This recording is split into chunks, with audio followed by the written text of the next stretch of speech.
안녕하세요. 라우드벨 스튜디오입니다. 제가 해가 갈수록 가장 많이 받는 질문이라고 해야 될 것 같아요. 레코딩 체인의 어떤 국룰 세팅이라고 이야기하는 U87의 AMS 니브 1073 DPA 프리앰프, 그리고 이 뒷단으로 LA2A, 유니버셜 오디오에서 판매 중인 LA2A나 아니면 튜브텍에서 판매 중인 CL1B를 붙여서 레코딩을 하면 좋다.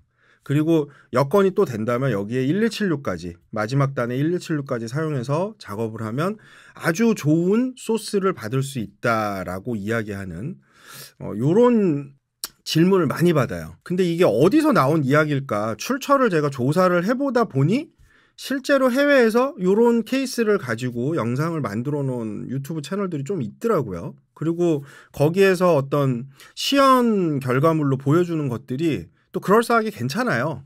결과물이 그렇게 나쁘지 않습니다. 그래서 아마도 이런 이야기들이 좀 나온 게 아닌가 싶은데, 그거는 그거고, 그래 좋은 모습이 있다라는 건 알겠고, 저는 이제 그런 질문을 받을 때마다 매번 이거는 좋은 세팅이 아니다, 초심자들이 건드리기 어려운 셋업이다, 어려운 기기 세팅이다, 이런 부분에 대해서 이야기를 꾸준히 해왔는데, 구체적으로 어떤 연유에서 그게 그렇게 어려운 셋업이고 반대를 하고 추천을 하지 않는지, 이 부분에 대해서는 제가 영상으로 만들지는 않았던 것 같습니다. 그래서 오늘은 구체적으로 어떤 이유 때문에 추천을 하지 않는지, 그리고 실제로 그렇게 사용하고 계신 분들이 있다면 그분들도 무엇을 생각을 하면서 써야 되는지, 이 부분에 대해서 한번 이야기를 해보도록 하겠습니다.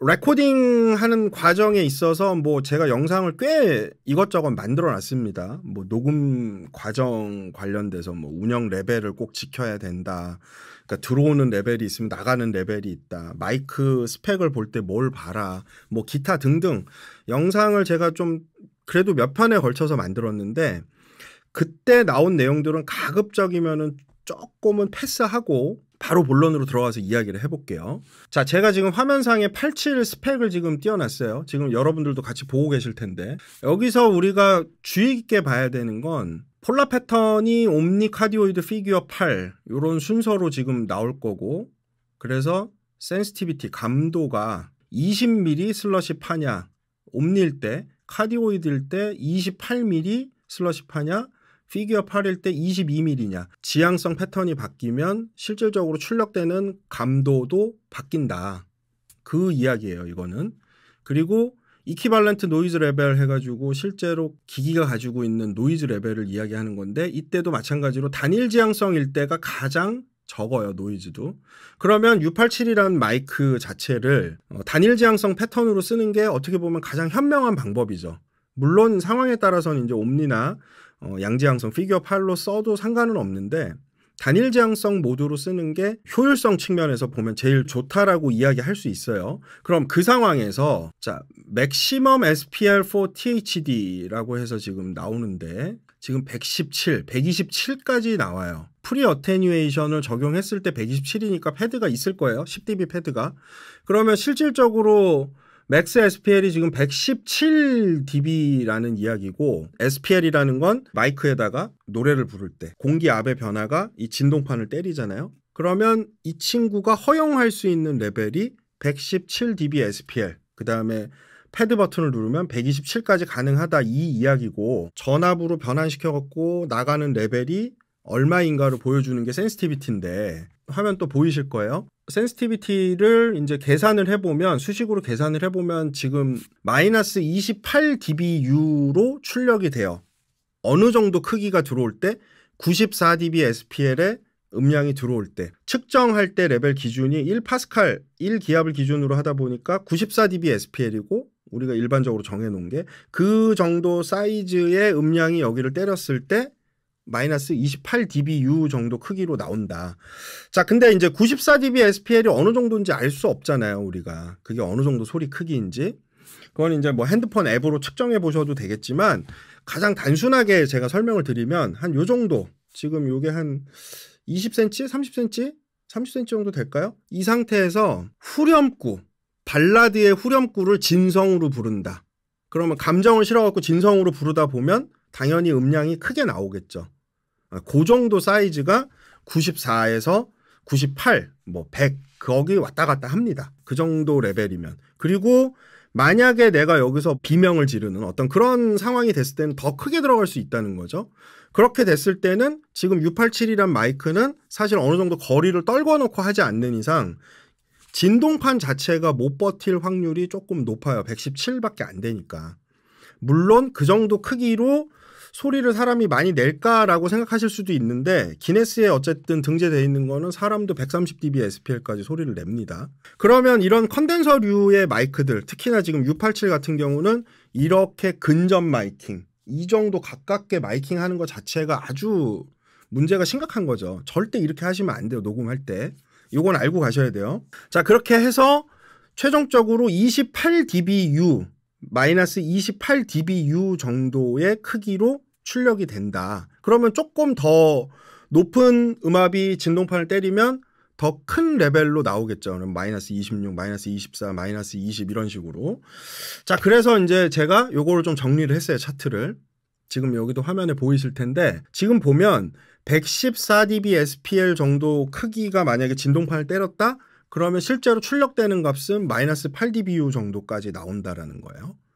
자, 이것만 보더라도 여기서 변환된 레벨이 진동판이 허용할 수 있는 범위 거의 맥시멈까지 오게 되면 꽤 높은 수치의 값이 나온다라는 걸 알 수가 있죠.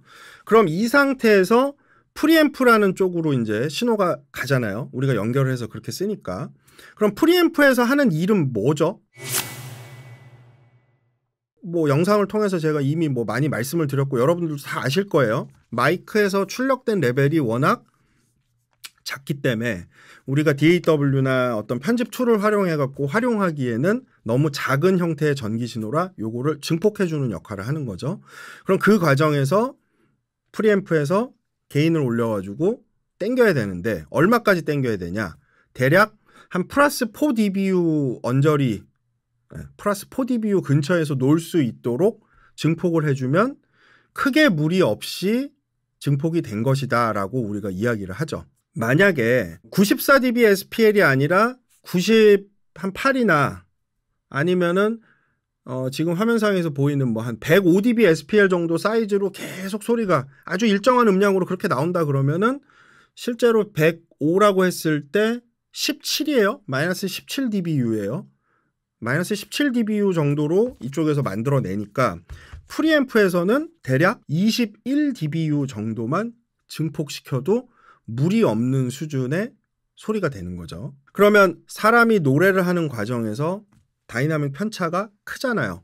94dB SPL보다 작게 내는 사람도 있고 크게 내는 사람도 있고 그리고 같은 사람이라 하더라도 내가 A 파트를 부를 때와 버스 파트를 부를 때와 코러스로 넘어갔을 때 음량 차이 당연히 날 수 있잖아요. 그럼 이런 걸 다 가늠해가지고 결국은 셋업을 해야 되는데 프리앰프의 입력 레벨이라는 것도 있습니다. 자, 지금 이제 그 니브 제가 매뉴얼을 띄웠어요. 여기서 잘 보시면은 라인 입력은 26dBu예요. 이 프리앰프가 이제 좀 괜찮은 제품이에요. DPA 1073이 절대 나쁜 제품은 아닙니다. 라인 입력으로 했을 때는 26dBu 정도의 신호까지 얘가 다 허용할 수 있지만 마이크 쪽으로 연결을 했을 때 마이크 신호가 들어왔을 때는 기본적으로 6dBu 이상은 얘가 클리핑 처리를 시킬 거예요. 마이크 프리에서. 아까도 말씀드렸다시피 6dBu까지 나오려면은 이 마이크 687이라는 지금 얘는 687이 아니지만 687이라는 마이크의 맥시멈 레벨을 다 넘겨야지만 그게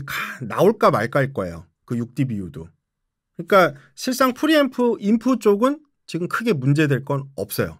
자, 근데 여기서 라인 아웃풋에 해당되는 부분이 이 친구는 26dBu예요. 인풋만 26dBu가 아니라 라인 아웃도 26dBu입니다. 자, 이거를 생각을 잘해야 되는 게 다음 단에 오디오 인터페이스를 바로 붙여가지고 그러니까 컴프레서나 리미터 이런 거 없이 바로 녹음을 받는다. 그러면은 ADC 파트가 최소한 24 정도 혹은 뭐 22?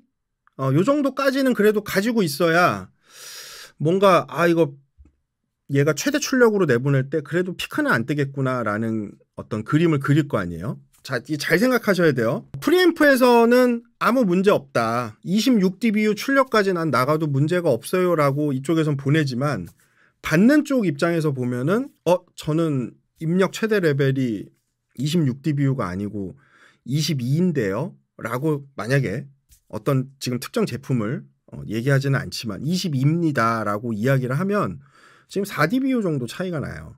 혹은 저는 최대 입력 레벨이 20dBu예요 라고 한다 그러면은 지금 6dB 정도 차이가 나고요.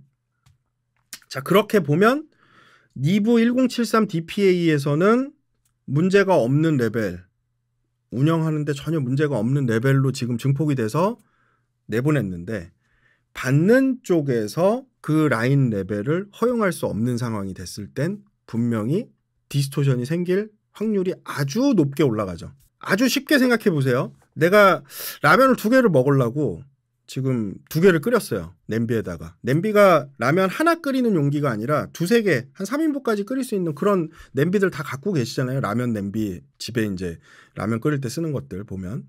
그래서 한 2개를 끓였다고 가정을 해볼게요. 근데 이걸 냄비채 들고 먹기는 좀 거시기하고 내가 좀 용기에다 담아가지고 내가 깔끔하게 좀 보기 좋게 먹고 싶다.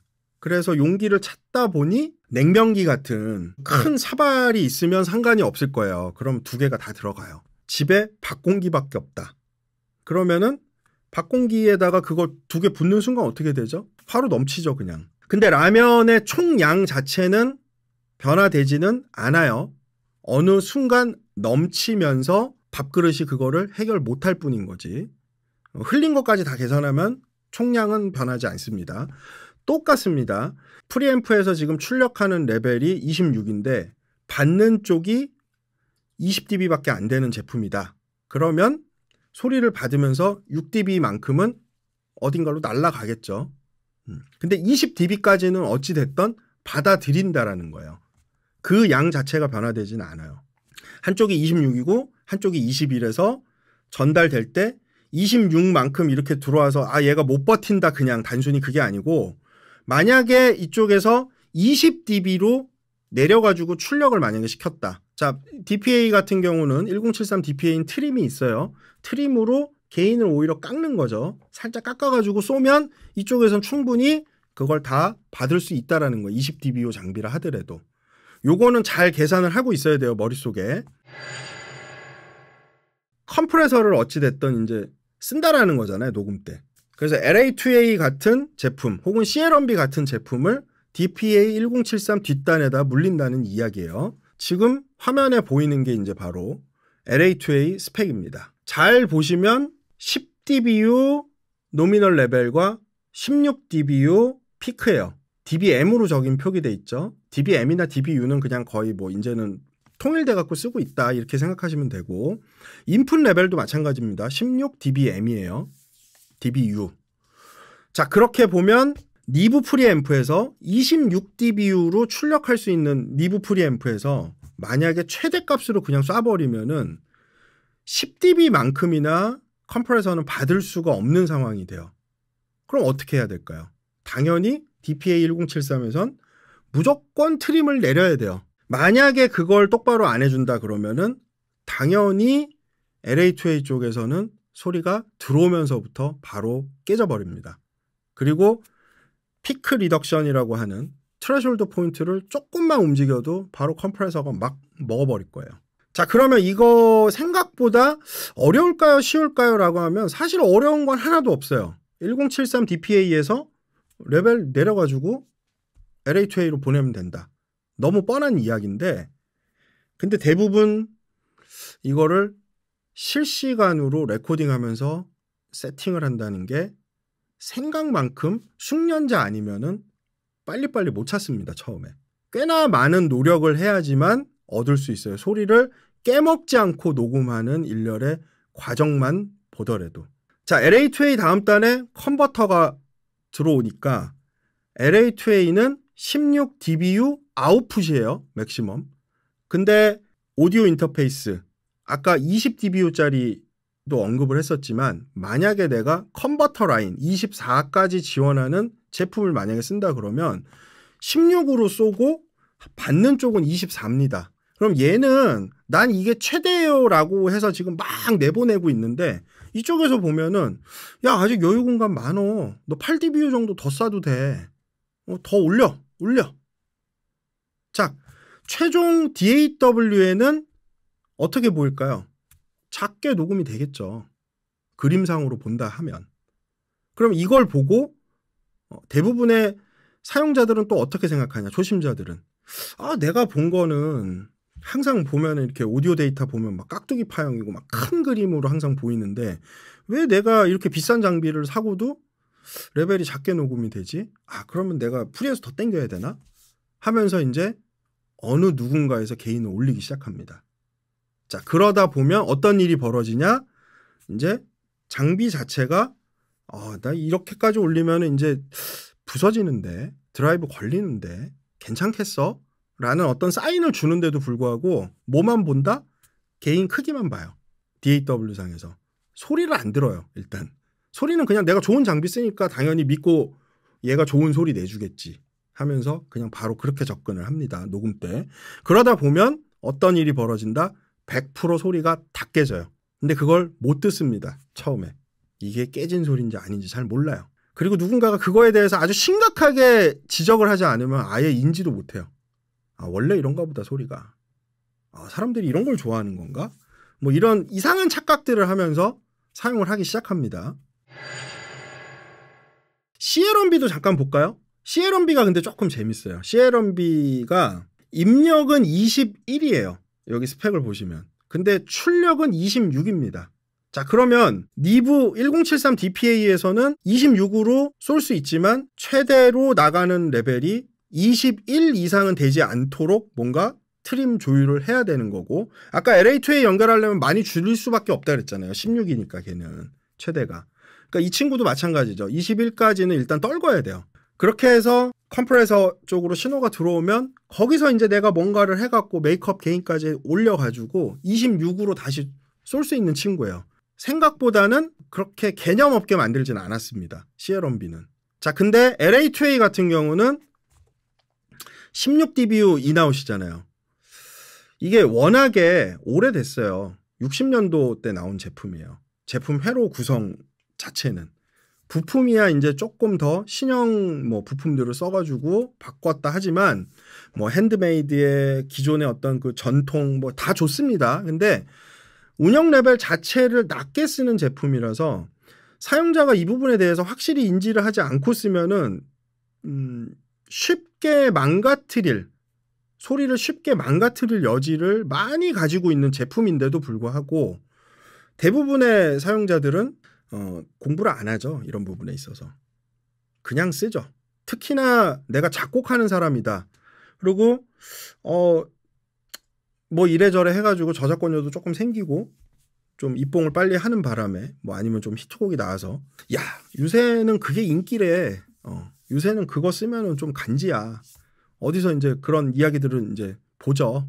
그리고 그거 쓰니까 소리가 뭔가 좋은 것 같아. 아니면 누군가가 어떤 이제 좀 잘 다루는 엔지니어가 그렇게 쓰는 걸 보고 난 다음에 그 뽕에 취해서 이제 그 제품을 사요. LA2A 같은 걸 사가지고 작업실에다가 사용을 하면서 제대로 다룰 수 있는 사람이 만지면 아무 문제가 없죠. 근데 지금까지 이야기했던 이런 일련의 과정들을 전혀 고려하지 않고 사용하고 난 이후에 나는 왜 뭐 내가 지금 잘못 듣고 있는 건가 혹은 잘못 쓰고 있는 건가 이런 생각보다 이런 건가 보다 원래 소리가 이렇게 나오는 경우가 너무 많기 때문에 그래요. 그나마 CL1B는 그런 측면에서 조금은 위험 부담이 좀 덜하다. 이렇게 볼 수 있고 1176 스펙을 제가 찾는 과정에서 매뉴얼 찾아보는 과정에서 유레이 시절 그러니까 1176 오리지널 모델서부터 현재까지 1176LN 유니버셜 오디오의 마지막 버전까지 매뉴얼을 보는데 매뉴얼이 정확하게 공개된 스펙이 좀 이게 매뉴얼마다 조금 차이가 있어요. 제품 모델별로 시리얼 연번에 따라서 어떤 제품은 지금 화면에 보시는 것처럼 입력 레벨을 설명을 안 해놨어요. 일단. 그리고 아웃풋이 24다. 24에서 최대 0.5 THD 정도 디스토션이 그렇게 생길 수 있다. 이런 것만 설명해 놨고, 그 다음 또 다른 1276 매뉴얼 요건 보면 입력 레벨이 20이라고 나와 있습니다. 맥시멈 인풋이 20이라고 나와 있고, 그 다음 24. 그리고 유니버셜 오디오 최근에 나와 있는, 제일 마지막에 나와 있는 걸 매뉴얼을 보면 22라고 아마 나올 거예요. 아웃풋이. 아무튼 그거는 뭐 이제 오케이 알겠고, 그럼 대략 20dB라고 이제 우리가 산정을 해보고 생각을 해보자고요. LA2A에서 16dB로 지금 최종적으로 출력됐다고 가정해 볼게요. 그 다음에 1276을 거친다. 그러면 이쪽에선 16, 이쪽에선 20. 사실 연결했을 때 4dBu 정도 차이인데 이쪽에 여유 공간이 좀 더 있고, 들어오면서 조금 레벨이 작긴 하네. 이 정도는 아무 문제 없이 우리가 활용할 수 있어 라고 하면서 쓸 수는 있어요. 아무 문제 없습니다. 그 상황은. 근데 이제 1276은 다들 아시지만 트레շ홀드 포인트가 어딘지 모르잖아요. 그리고 저도 예전에는 그냥 뭐 얼핏 뭐 블럭 다이어그램 쪽보다는 그냥 그 그림, 이미지 이런 것만 보면서 이게 대략 플러스 4로 알고 있었어요. 트레시홀드 포인트를. 근데 여기 정확하게 나와 있습니다. 이거를 그때 저도 제대로 못 봤는데, 잘 보시면 레이시오 비율이 4대 1일 때 인풋 레벨 미니멈 리미팅 트레시홀드 플러스 마이너스 편차 2dB 있는 거고, 22dBU를 기준으로 해서 신호가 거기를 트레시홀드 포인트로 해서 최종적으로 릴레이티브 아웃풋이니까 연계돼가지고 요 이상으로 올라간 친구들이 맥시멈으로 나가는 건 어쨌든 9dBU 정도 크기로 나갈 수 있게 그렇게 트레시홀드를 정의를 해놨어요.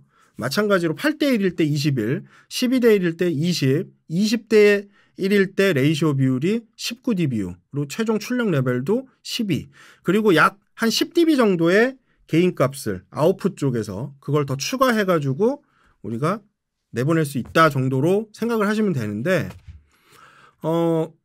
다른 이제 연번으로 넘어갔을 때 1276 그때는 보면 4대 1일 때가 30dB예요. 8대 1일 때 26이고 트레시홀드 포인트도 달라요, 제품별로. 그러니까 A, 뭐 C, D, 그다음 H 뭐 이런 모델들마다, 컴프레서 모델들마다 약간씩의 지금 차이가 있다라는 거는 알고 계셔야 돼요. 그렇게 해서 그림으로 조금 굳이 이야기를 하자면 이런 그림이 되는 거죠. 지금 여기 화면 잘 보고 계실 텐데 4대 1일 때 아까 대략 뭐 20 얼마라고 했잖아요. 여기잖아요, 여기. 30, 29, 28 아니면 30부터 이렇게 해서 이렇게 먹어갖고 4대 1로 해서 이렇게 나간다. 아웃풋 레벨은 얼마다. 이렇게 그래프를 보시면 되는데, 제가 이 그림을 보면서 아차했던 게 또 하나 있어요.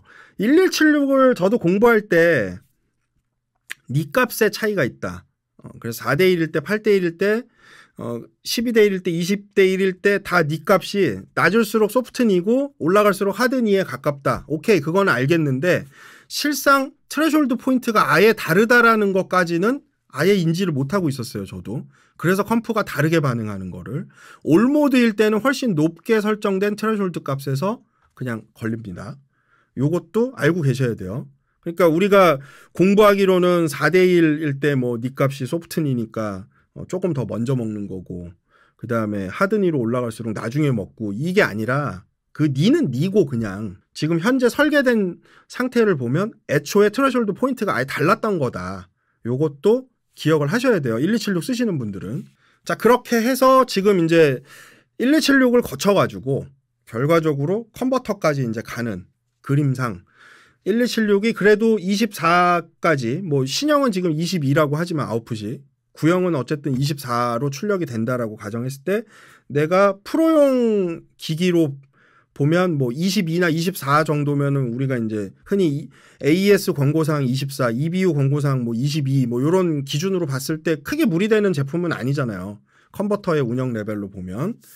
이제 그런 쪽으로 연결됐을 때 무리 없이 흘러는 가요. 그러면 이제 U87서부터 DPA1073, 그 다음에 CLMB 혹은 LA2A 이런 걸 거치고 그 다음에 1276으로 가는 이 시그널 흐름상에서 신호가 어디서 갑자기 줄었다가 가야 되고, 어디선 갑자기 또 레벨을 줄였다 보내야 되고 CLNB에 1176 물리려고 하더라도 마찬가지죠. CLNB 26dBU까지 쓸 수 있지만 아웃풋을 근데 그렇게 못 올리는 거죠. 누구 때문에? 1276 때문에. 그러면 개인 스테이지라고 우리가 부르는 개인 매칭이라고 볼 수 있는 어떤 이런 부분들 입장에서 쭉 놓고 보면 생각보다 조심조심 써야 돼요. 연결 하나 할 때마다. 시그널 흐름을 잘 이해하는 것도 중요하지만 개인 변화되는 폭까지 다 고려해서 들어가고 나가고에 대한 레벨을 다 인지를 한 상태에서 이거를 연결해서 써야 된다는 거죠.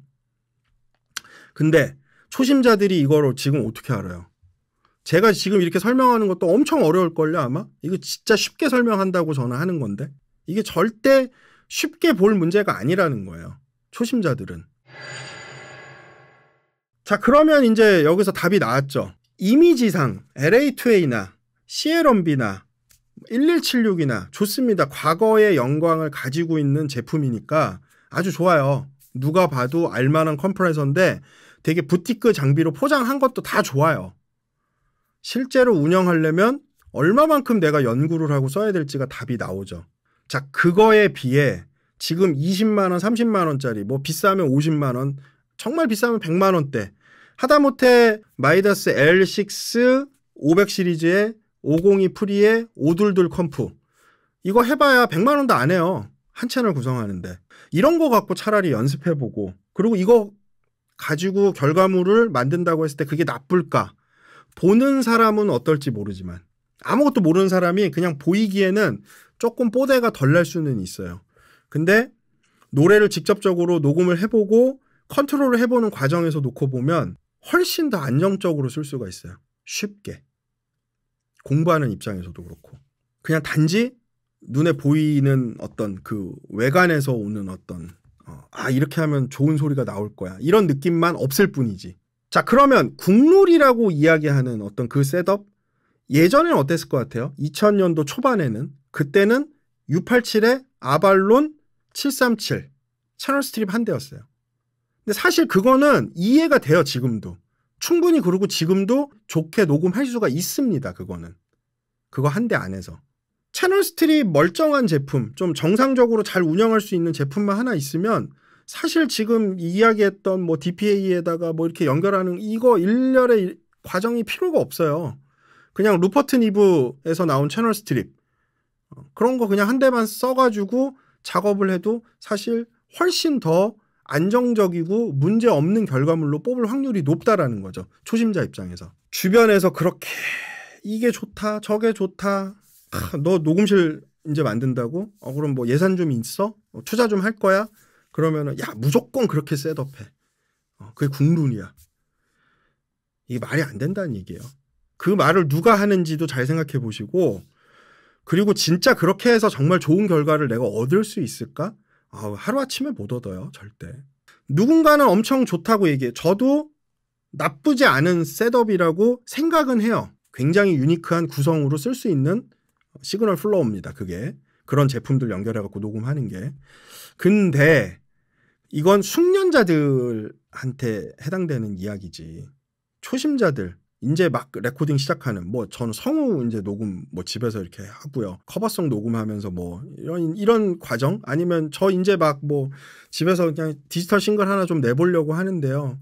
누가 그러는데 그 정도는 있어야지 좋은 결과 나온다고 보컬에. 이게 참 답답해요. 이런 질문 받을 때마다. 왜 그런 식의 소문이 난 건지. 물론 지금 그렇게 해서 잘 쓰고 계신 분들 존중해요. 그리고 제가 지금까지 설명한 것들 다 인지하고서 쓰는 분들 아무 문제 없어요. 그거에 대해서 저도 뭐라고 이야기하는 게 아닙니다. 절대. 하지만 초심자들 입장에선 절대 좋은 추천이 아니다라는 거. 요거 잘 기억하시고 앞으로 이 질문 좀 안 나왔으면 좋겠어. 제 채널에서는.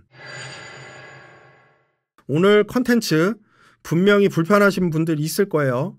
그래도 좋다고 누군가가 그렇게 극찬을 한다면 그 이면에 이런 단점도 있다. 이런 부분도 알고 있어야 된다라는 걸 언급해주는 사람이 필요할 거라고 저는 생각을 하고 오늘 컨텐츠를 이렇게 만들어 본 거니까요.